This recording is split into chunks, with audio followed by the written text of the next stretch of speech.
Zuva rakamirwa nemunhu wese aiwa zuva rekuchengetwa kana kuvigwa kwapolitbro member anonzi Chinga Dube aiwa razosvika muzuva ranhasi patinoti aiwa mutungamiri wenyika aiwa anoatenda nemadeputies ake vese aiwa vachinoatenda the burial service yaChinga Dube. Sara mina mashoko anobuda achinogwa panapa pahendo yemutauriri wemutungamiri wenyika yeZimbabwe vadhunza musoro 007 kana kuti George Charamba. Don't forget subscribe or like or turn on the bell icon. Timila pendo pakanyora posted this picture mutungamiri wenyika onyora achiti His Excellency the President Dr. E.D. Mnangagwa is in place to preside over this sorrowful event. Comrade Dube was long-term MP from Kokova and was a staunch supporter and benefactor of Highlanders Football Club.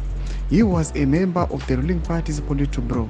Before and under the First Republic, he rose to become a Minister of Veterans Affairs. Anovaposta picha iri mutungamiri wenyika aiwa ari the burial service. Zvamuona kuti aiwa Chinga Dube anozikanwa kuti aiwa ndovakomana vakarwira nyika yedu, ndovakarwira rusununguko, ndovairwira kodzero dzevanhu. Vanhu vanoziva semashoko aambobuda mazuva apfuura zvinzi aiwa he was attacked after achallenja vanhu vaiti mutungamiri wenyika atonge beyond 2028.